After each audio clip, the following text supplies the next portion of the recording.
Nearly 50,000 built. Used by 43 countries. The workhorse of the United States Army. This is the M4 Sherman.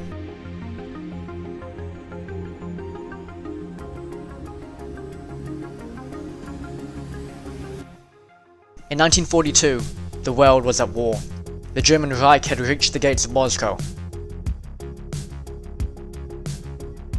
and the Japanese Empire was running riot in the Pacific Ocean, having crippled the United States Navy in their attack on Pearl Harbor. A date which will live in infamy. The current US medium tank, the M3 Lee, was intended only as a stopgap measure. While it did mount a 75mm gun, such a weapon was fixed to the hull, limiting its radius of fire. It was obvious that in order to properly fight a war, the Americans would need a tank with a design on par with that of the other major nations of World War II. Intended to be the successor to the M3, design documents for the M4 were submitted in August 1940 by the US Army Ordnance Department. However, development was delayed since the M3 was being finalized for production. After all, what's worse, mediocre armor or no armor at all? It would take until February 1942 for the Sherman to finally go into production. Featuring vertical volute spring suspension, rubber bush tracks, and a rear-mounted radial engine, all of which were introduced in American light armor in the 1930s, the Sherman was a culmination of years of United States tank development. In terms of weaponry, the M4 featured a turret-mounted 75mm gun, as well as the obligatory 30 caliber and 50 caliber machine guns. Although never officially given a name beyond M4 by the United States Army, the British, who had received 17,000, nicknamed the tank the Sherman, after the American Civil War commander, General Sherman, famous as the man who marched through Georgia. Now, he was about to tackle Fortress Europe.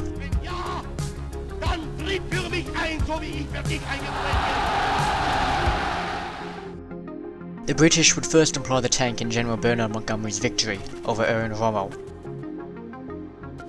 in the Second Battle of El Alamein,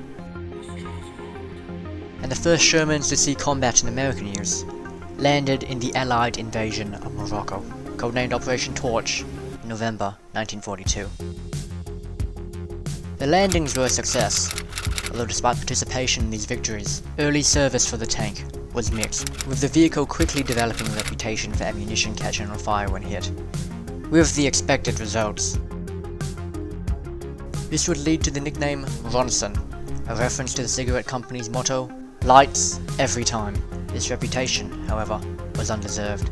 Not only did the Ronson company not use such a slogan into the 1950s, but the problem of ammunition igniting would be partially solved when later models moved ammunition stowage to the hull floor, with water jackets surrounding each stowage bin, reducing the chance of fire after a hit from 80% to 15%. The Americans weren't the only country to employ the M4. As previously mentioned, the British received 17,000 of the tank through the Lend-Lease Act. The Soviet Union would also receive 4,000 of all variants, and, ironically, considered the Sherman to be much less prone to explode due to ammunition detonation than their homegrown T-34/76. Although the Sherman's 75mm gun could penetrate the armor of both the German Panzer III and Panzer IVs, the arrival of the Tiger I and Panther in 1942 and 1943 forced the United States to adopt a 76mm gun to increase the Sherman's firepower. However, this upgrade did bring with it a disadvantage, due to the 76mm gun having a much weaker, high-explosive shell, a concern given the intended multi-role ability of the tank. It would take until the Allied breakout from Normandy, codenamed Operation Cobra, for the 76mm armed Sherman to first see combat. The Brits too would get in on the act, adding the 76.2mm gun, their 17-pounder, to the turret of the tank and calling it the Firefly. These upgrades would only prove partially successful. For the US 76mm armed Shermans, The moment Allied forces broke out from the Norman bocage, losses began to rise, with the upgunned M4 still finding itself lacking against the German big cats. In the Firefly's case, the upgrade to the 17-pounder was in fact too successful, attracting unwanted attention from German gunners who would be keen to knock out such a high-value target. 76 was still a bigger number than 75, however, and after heavy tank losses in the Battle of the Bulge in January 1945, General Eisenhower asked that no more 75mm M4s were to be sent to Europe. Only 76mm Shermans were wanted. By the end of the war, roughly half of the US Army Shermans in Europe were armed with the 76. This lack of firepower might be explained by the United States tank doctrine at the time, with General Leslie McNair, head of the Army Ground Forces, believing that tanks were to exploit breakthroughs and support infantry, while mass hostile armor were to be engaged by specialist tank destroyer units. This doctrine would continue throughout the war, even when American armor went toe-to-toe with Tigers and Panthers. The lack of a heavy tank in the American arsenal for the majority of the conflict meant that the M4 was oftentimes required to step up. From the desert battles in 1942,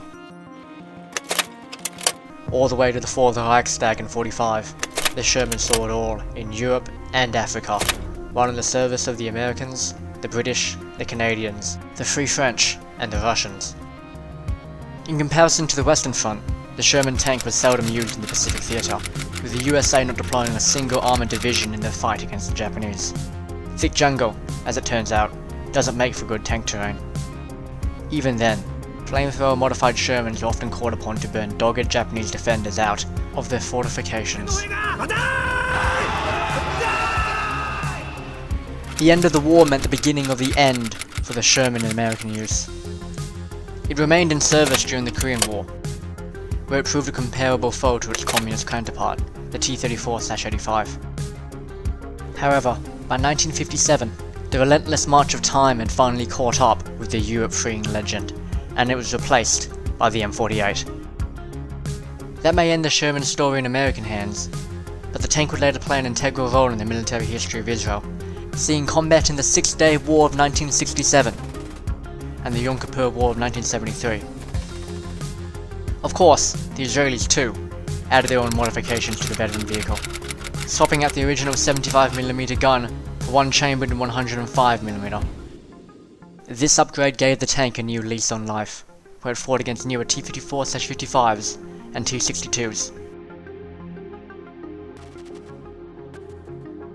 A tank thrust into battle, much like the nations it served, a testament to American strength and American industry, while still being used the world over. That was the M4 Sherman.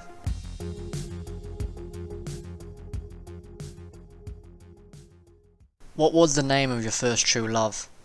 Do they remember yours?